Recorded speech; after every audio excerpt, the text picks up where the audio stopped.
Orie prices are out.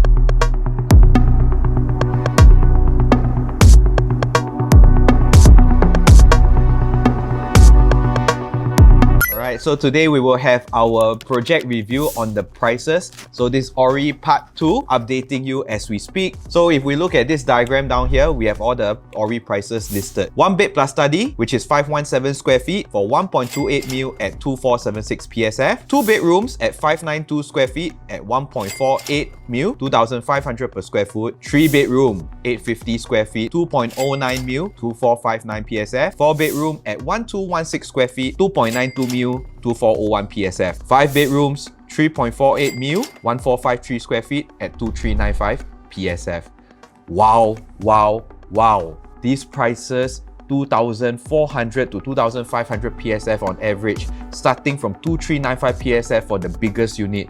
In all honesty, the pricings are really very attractive for a matured RCR estate. So what we will be covering today will be, of course, the pricing, the price matrix, so that you can understand the developer pricing strategy. And of course, from there, we will talk about the price analysis. Is Orie actually overpriced? We will first be comparing the overall resale prices in Toa Payoh itself. We will be using GEM as an example. Secondly, we will be comparing to general RCR prices, where we will have the graph for you. And third, we will also be comparing to recent launches like Chuan Park. And of course, how come with the GFA harmonization, how does it fare across the board compared to pre-harmonized projects itself? So the last thing is, of course, what is the exit strategy, and if we can showcase to you whether the people in the area is able to afford, or who else is going to be your buyers in terms of your resale exit. And finally, with the verdict, with the prices being released, I will then be able to accurately pinpoint my Evergreen scorecard. And most importantly, what is your walk away price? But the key question to ask is, what if your ballot number is not so ideal, but there are still remaining units on the high floor? Should you go for them or not? Now, if we look at the prices, 1 bedroom starts from 1.28, 2 bedroom 1.48, 3 bedroom 2.09, 4 bedroom 2.92, 5 bedroom 3.48. If we look at the site plan itself, to me, likelihood it will be the units facing the main road. And that's why in general, developers kind of always use this strategy to create that hype and attraction to this project. And that's why you see more than 8,000 visitors going to visit Orie show flat within the first weekend. My take is this: if you look at the pricing strategy itself, it will likely be stack 3, stack 4, stack 5, 6 and 7, 17, 16, 15, 14 and 13, which has road facing, that you will get a little bit of road noise. I mean, this is natural logic price strategy. If you are the developer yourself today, you will probably be using this price strategy as well. And of course, you will place a little bit of premium depending on how much premium they're going to put on the pool facing and facility facing units, because they themselves practically get a lot of nice unblocked views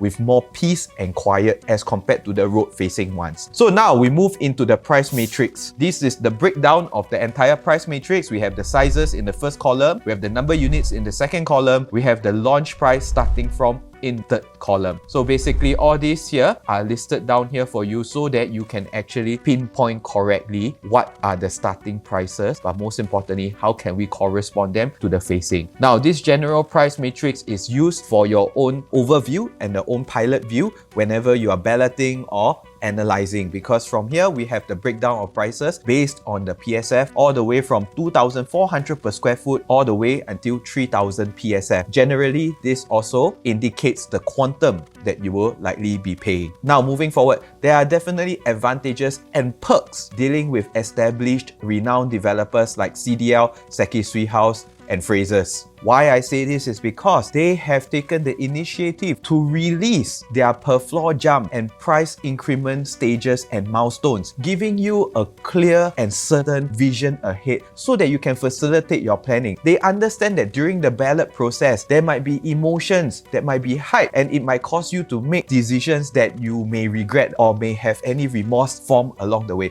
So they understand this and they want to keep their reputation as a very trustworthy developer, and thus they have actually given us the breakdown of the price increment along the way. From second to third floor, you are instantly met with a 2% increment. I think that's very fair because they want to start off strong selling the units. You also would want to have a strong developer track record. Am I right to say that? Because why? Generally, consumers always fall into a very funny trap. When the project doesn't move that time, they instantly think that the project is not good, when actually it's still a good project. Take a look at Florence, take a look at Affinity. At the start itself, when they were priced a little bit too high back then, the project didn't move, everybody instantly linked it to it being a not so ideal development. But in actual fact, if you look at their profitability today, those who got in at the first day actually made more than 20 to 30% or even 40% of profits. So in order to avoid this kind of knee-jerk effect, they price it sensitively at the start to ensure a good track record to begin with, a good volume of transactions to bring in the crowd to ensure the continuity of transactions. The next jump will be on the 30th to 35th floor, where you will see a 2% jump across the board.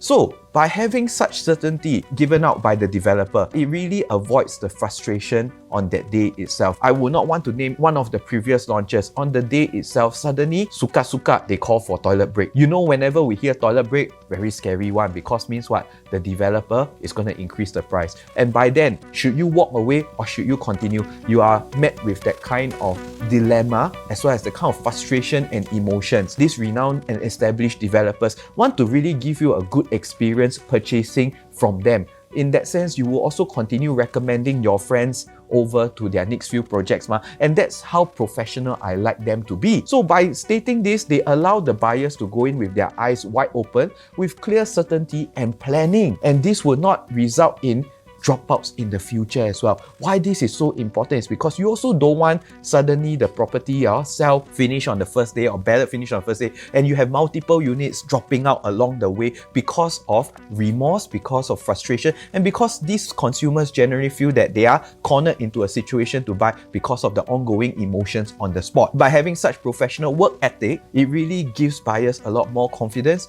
a lot more peace, and going in with the eyes wide open, ensuring that the purchase is something that they really want to happen. So we move forward again. We look at it this way. From the first to top floor, they even give us a very clear indication. It will be an increment from the first floor to the 40th floor, 22.5 to 24.5% increment. I'm going to take the higher spectrum, which is 24.5%. 24.5% divided by 40 floors will be a 0.61% increment per floor on average. So if we break this down to the respective floorings, the one bedrooms will generally increase 7K to 8K per floor. This, take note, has already included the increment milestones, the 3 increment milestones which I stated previously. With that in mind, a 1 bedroom will generally be a 7K per floor, all the way to a 5 bedroom will be 20K on average per floor. So with such developer transparency from these 3 renowned developers, I think as consumers ourselves, if we go in, I think this is a very good feeling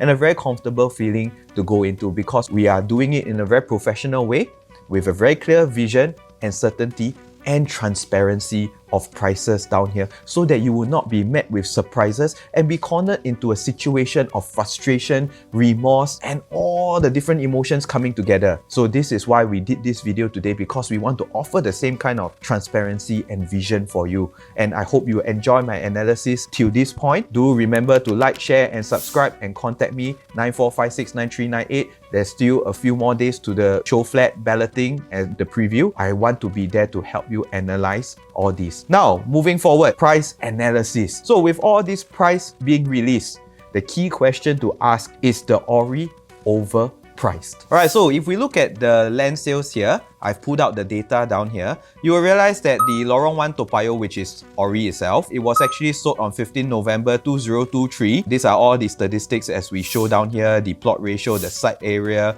and of course the highest bid is 968 million. So if we use that and if we reference that to the Lentor Mansion example, which was the first ever GFA project to be launched in the entire Singapore. So they were actually sold at 985 per square foot per plot ratio, and they were launched at 2,100 per square foot. And looking at Lorong 1 Toa Payoh's pricing, it was sold at 1,360 per square foot per plot ratio. So if we just do a proportionate prorated calculation of it, we will take 2,100 PSF divided by 985 PSF per plot ratio, which is Lentor Mansion's launch price and purchase price, times the purchase price of Orie land price. You are supposed to be getting getting about 2,890 per square foot. Today, we see Orie launching at 2,400 per square foot. So it did pass my preliminary assessment. So now moving into my second assessment, comparing to the immediate newest launch in the area, which is in Toa Payoh, which is Gem Residences. Of course, all the specifics, we leave it to the first part of the video. This is the second part. We look at the Gem Residences pricing. And if we look at the current average at Gem Residences is about 2,000 PSF. So if you look at the current Gem Residence average pricings, we have the lowest sale at 1,654 PSF at 850k, which is mainly the one bidders. We have the highest sale at 2,082 PSF for 2.98888 million. Alright, that itself also indicates natural demand within Toa Payoh itself, and you will realize that they transact the highest PSF with the highest quantum down there, and the average is 1,882 PSF. So let's use the homestay demands PSF as a form of gauge. So if we look at that with the 2,000 PSF in mind, it has been 8 years since Toa Payoh had a new launch. So how do we justify or assess Orie's pricing? I like to use this 3% inflation rate on average per annum. So 3% times 8 years is about 24%. By right, if the resale property is sold as a brand new property today, it should cost 24% more due to the inflation. So if we use Gem Residence 2,000 per square foot number, like what we indicated just now, times 24%, you would actually get 2,480 PSF. And bear in mind, Gem Residence itself is non-harmonized. We add another 7% on average for a GFA harmonized property. This resale should actually be costing about 2,653 PSF if it is sold as a new launch today. And look what Orie is launching at. Orie is launching an average of 2,400 PSF with the premium facings maybe at 2,526 per square foot. And if we use this calculation as a reference point, the 4 to 5 bedrooms of Gem Residences will be 2,500 to 2,700 per square foot. The 3 bedrooms will be 26 to 29 per square foot. So together with the GFA harmonization, we use 7%, it will be 2,653 per square foot. In that sense, if we look at Orie's launch price at 2,400 per square foot on average, with the premium units being at 2,526 per square foot, I think actually Orie is priced very sensitively in terms of our second assessment. So this is to help you justify that makes sense about the 8 years of launchless period. What should project be launching at in this area today? So now moving forward, the second thing is of course the GFA harmonization at play. It actually priced in a lot of people because of the quantum drop. So now let's compare to the surrounding RCR property prices. Here I have is a graph where it shows the new launches breakdown for OCR, RCR and CCR. OCR, because there was no new launch in December, the average price dropped to 1,852 PSF. Now this doesn't mean that the prices have dropped. It just meant that the volume, there isn't much volume happening in the mass market because of very limited supply. But if we look at November itself, because of the Chuan Park launch, it pushed the average pricing to 2,268 PSF. Now if we move on to RCR, there was still some transactions happening in the December period. And if you look at that, the average RCR price is 2,687 PSF. Despite Toa Payoh being a GFA harmonized property where we expect PSF to be actually higher, the 2,400 PSF launch price is actually still cheaper than the average RCR new launch prices. In fact, the cheapest. So now next will be of course the CCR, which is at 3,000 PSF on average. With that in mind, I actually think that Orie deserves a very reasonable consideration depending on your ballot number and depending on the pricings that they launch on the actual day. But with such transparency, as what I stated during the price matrix segment, it really gives you a lot of vision that, hey, where should your walk away price be and where should your walk away point be? Now moving forward, we compare to recent launches like Chuan, which is an OCR, followed by Lentor. If we look at Chuan Park, here I have the sales transactions as well as the graph. We have the lowest sale transacting at 1.599 at 2,269 per square foot to its highest sale at 4.309, 2,765 PSF. Again, because of the homestay demand, the highest price was clocked in by a 4-bedroom at one of the highest PSF as well. On average, they clock about 2,587 PSF at 2.332 mil. That's the average pricing. So comparing to OCR Chuan Park, which is non-harmonized, by right, the harmonized is supposed to be higher PSF than the non-harmonized. To end up, the harmonized property, which is the Orie here, has a cheaper PSF than the non-harmonized property. And most importantly, the region. The Orie, which is an RCR property, the launching PSF is cheaper than the average PSF of Chuan, which is an OCR property. Isn't this a very valuable opportunity that we can look at? If we compare to Lentor, something like Hillock Green itself, we have 2-bedroom at 624 square feet, selling at 1.553 mil at a 2489 PSF for a 20-year floor. An OCR property costing higher than an RCR property. 2489 PSF for Hillock is already higher than my launch price of the Orie, which is an RCR property. We move forward, 2-bedroom premium at 786 square feet, selling at 1.885 mil at Hillock Green at 2398 PSF, an OCR property being higher than the launch price of an RCR property. Rightfully, like what I mentioned before, the harmonized property should actually be having a higher PSF than a non-harmonized property, but in actual fact, the Orie is breaking boundaries and offering something very different. So with that in mind, what is our exit strategy at the Orie? So I have this framework called the Essentials Exit Strategy. Alright, so why I do this is because we always mention that, wow, the upgraders here can buy from me, the condo upgraders can buy from me, who is going to be my resale buyers? Then we always mention to you the HDB people down here, wow, you know, their HDB 1 mil, not everybody also earn 1 mil. What if those people that sell their HDBs at 500k, 600k, what about those? Can they afford or not? So we have this metric down here that we will calculate the cash proceeds that they are likely to receive based on the number of years that they have held, the down payment they have put in, as well as the current transactions that is happening at the moment. We kind of calculate their cash proceeds to see whether can they afford your future exit price. The Orie, let's say a 3-bedroom entry price for 850 square feet is 2.2 mil at 2588 PSF. Average 4-bedroom BTO price at Toa Payoh is probably at 433k to 550k, an average of 492k. Average 4-room resale price right now is at 1.07 mil. Estimated proceeds is about 578k plus 180k CPF equals to 750 of cash proceeds.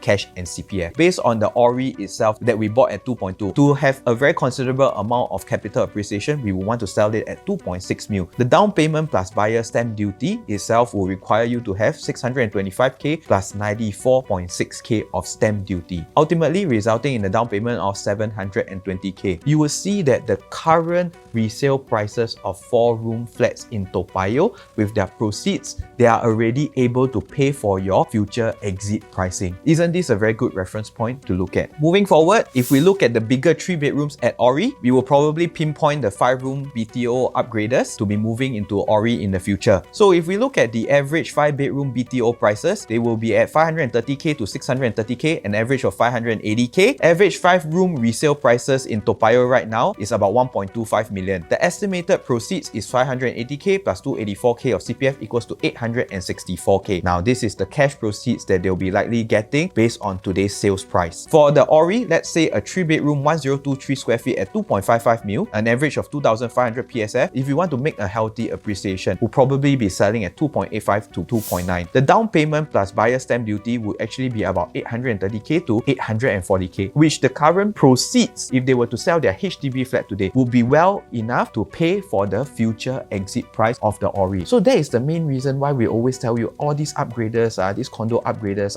so on and so forth, can actually well afford your future pricing. And that's why these people will be your exit strategy. With that in mind, the exit strategy is very clear. The thing is this, whenever people stay in mature estates like Toa Payoh, being such a centralized and accessible location, it's also very hard for them to move further out of these locations. So having Orie actually presents them with a renewed opportunity as well. So coming to the exit strategy of this, there's been 8 years since the last new launch of gen residence in a densely populated area of more than 120k population. Now, we must understand that being in such a centralized location and a mature estate like Toa Payoh, it's very hard for people to move out. That's one thing. And in this area, because they were hoping to get an alternative choice in this area apart from the current stock that is available in Toa Payoh. So if we look at the population in Toa Payoh of 120,000 divided by 3.11 human per household, we actually need 38,585 homes. And it is true, with many HDB units, it does cater to the population, but it actually leaves no room for upgraders and natural societal progression, if you understand what I mean. Also, the current younger generation staying in Toa Payoh are clearly pampered by the location, amenities of a matured estate to even consider moving out of this central location. This results in a stalemate of consideration. Having the Orie caters to this pent-up demand, but in addition, it's also the only luxury condominium with ideal layouts that leave consumers no choice choice but to choose Orie, as the 3 other developments have respective unchangeable micro floors. So in a way, having the Orie in Toa Payoh actually provides an additional room for people to move up the ladder. There can be no movement in the ecosystem within Toa Payoh itself. So I hope you understand this point of natural societal progression,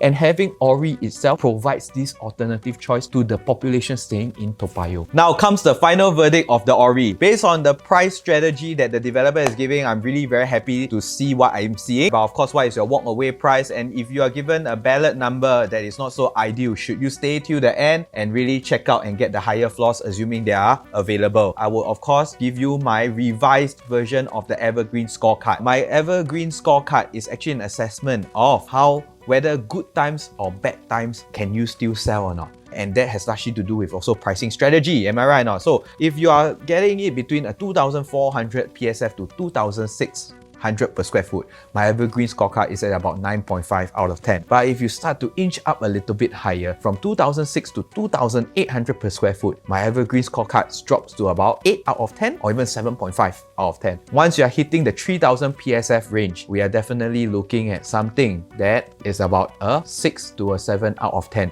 Meaning to say, you need to hold a bit longer before you can actually exit. If you are looking for something to exit fast, then I may have some questions down there. And that is what we call the sustainability. Now, the key question to ask is, if you are dealt with a not so ideal ballot number, should you still go for the higher floors, assuming they are still available? I have a few examples down here. Because of the recent consumer behavioral changes, because the general market has actually progressed to quite high a pricing and PSF, the general quantum for a 3-bedroom is about 2 million plus already. I'm seeing a change in the consumer behavior. With those high floor skyscrapers like Avenue South, Sterling Residences, Clairvon, we see a different trend happening. In the past, there used to be this school of thought where you buy the lowest floor, lowest entry price, you will earn more than the higher floor because of the disparity in terms of the entry price. But we realized there is a new consumer behavior change. Because of the quantum and the general prices in Singapore already being quite high, and because of the affordability being even higher because of the catching up of income, people are starting to say that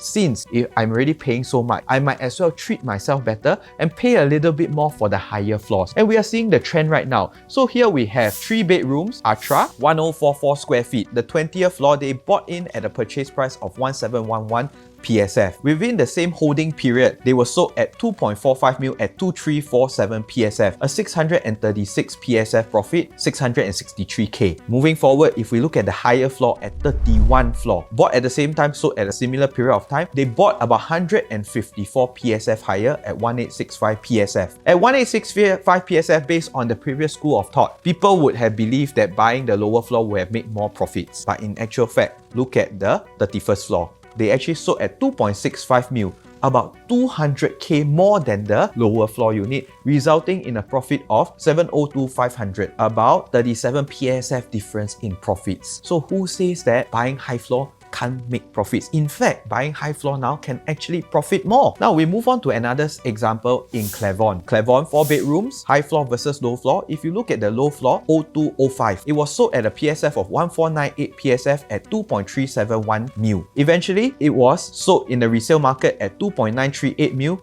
with a 567k profit, 359 PSF profit. Comparing to the 32nd floor, 3205, which entered at 2.55 mil, about 184k more than the second floor unit. The high floor managed to sell at 3.338 mil, 400k higher than the second floor unit at 2.938 mil, which results in a profit of 783k, a profit difference of 216k between the high floor versus the low floor. So if today you are at the ballot and you are faced with this very emotional dilemma, if you really like the Orie and you really want to be staying in this area, my take is this: if it is not about 700-800 PSF or 900 PSF difference between the high floor and the low floor, meaning to say 2004 versus 3200 PSF, then I think if you are still hovering about the 29 to 3000 PSF and you really like this area, I think you still can go ahead. There will not be another product like the Orie coming out in the near future in such a matured estate, yet so accessible and centrally located. So if you actually like what I've shared, do remember to look at my other videos and contents on my project reviews and other personal